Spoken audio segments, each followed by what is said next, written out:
Sahabat rumah belajar, salam jumpa kembali di video pembelajaran. Pembelajaran kali ini kita akan belajar materi kelas 4, tema 1, indahnya kebersamaan, subtema 1, keberagaman budaya bangsaku, pembelajaran 1. Sahabat rumah belajar, Indonesia terdiri atas berbagai macam suku bangsa dan budaya, namun tetap dalam satu wadah NKRI. Keberagaman tersebut merupakan anugerah dari Tuhan Yang Maha Esa yang wajib kita syukuri. Sahabat rumah belajar, kita lanjut pada teks Pawai Budaya. Pawai Budaya sangat menarik bagi warga kampung Babakan. Pawai ini selalu menampilkan keragaman budaya Indonesia. Udin dan teman-teman tidak pernah bosan menanti rombongan pawai lewat. Tahun ini mereka datang ke alun-alun untuk melihat pawai tersebut. Kakek Udin pun terlihat sabar menanti. Terdengar suara gendang yang menandakan rombongan pawai semakin dekat. Sahabat rumah belajar, apa yang dibicarakan pada paragraf pertama? Paragraf pertama pada teks Pawai Budaya ini membicarakan tentang pawai budaya sangat menarik, utamanya bagi warga kampung Babakan. Setiap bacaan biasanya terdiri atas beberapa paragraf. Setiap paragraf memiliki gagasan pokok yang didukung oleh gagasan pendukung.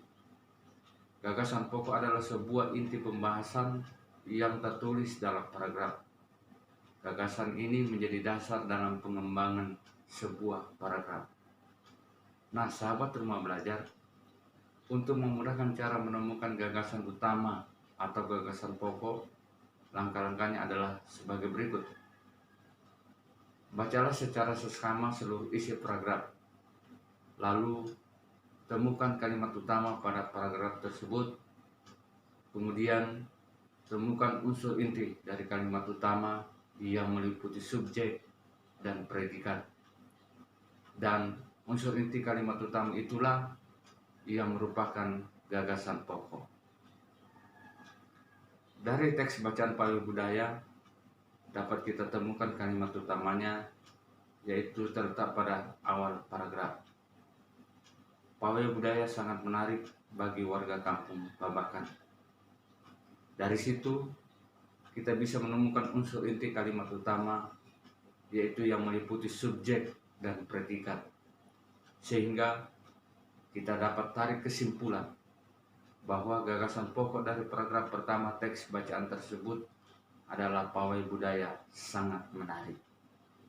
Sahabat rumah belajar, untuk paragraf 2 sampai dengan 5 silakan cari sendiri. Temukan gagasan pokok dan gagasan pendukungnya. Indonesia merupakan negara yang kaya akan keberagaman. Keberagaman tersebut meliputi keberagaman agama, budaya, bahasa daerah, makanan khas daerah, dan sebagainya. Sebagai contoh, Parto dan Inen berasal dari Yogyakarta. Rumah adat daerah Parto dan Inen yaitu joglo.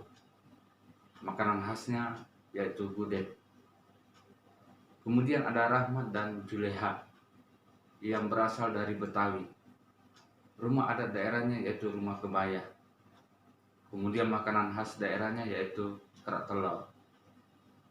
Contoh yang lain ada Anwar dan Saskia yang berasal dari Padang.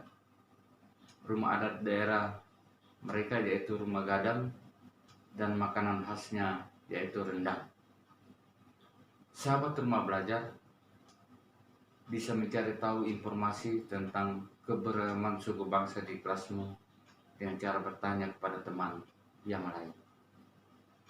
Nah, jika ada teman-temanmu yang berasal dari suku yang berbeda ataupun agama yang berbeda, bagaimanakah sikap yang harus kalian tunjukkan terhadap perbedaan tersebut?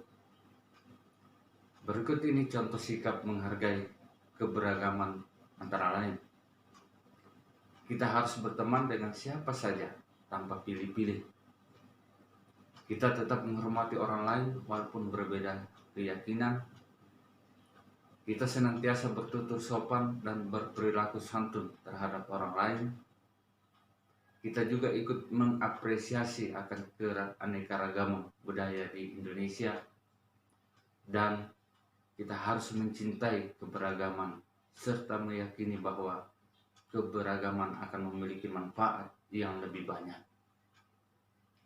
Selain kaya akan budaya, tarian, dan makanan khas daerah, Indonesia juga kaya akan jenis alat musik. Berikut adalah contoh alat musik yang dimiliki oleh berbagai suku di Indonesia. Ada angklung.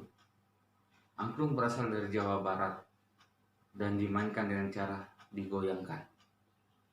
Ada saluang. Saluang ini berasal dari Sumatera Barat, dimainkan dengan cara ditiup. Dan kemudian ada gendang, berasal dari Jawa Barat, dan juga ada tifa yang berasal dari Papua. Kedua alat musik tersebut dimainkan dengan cara dipukul. Alat-alat musik yang digoyangkan, ditiup, dipukul, atau dipetik akan menghasilkan bunyi. Hal ini karena alat-alat musik tersebut menghasilkan getaran. Getaran merupakan sumber bunyi. Lalu bagaimana caranya jika ingin menghasilkan bunyi yang lebih keras? Caranya yaitu dengan memperbanyak jumlah getaran dalam setiap detik. Jumlah getaran dalam setiap detik tersebut disebut dengan frekuensi. Apabila frekuensi bunyi semakin besar, maka suara yang dihasilkan pun akan semakin keras.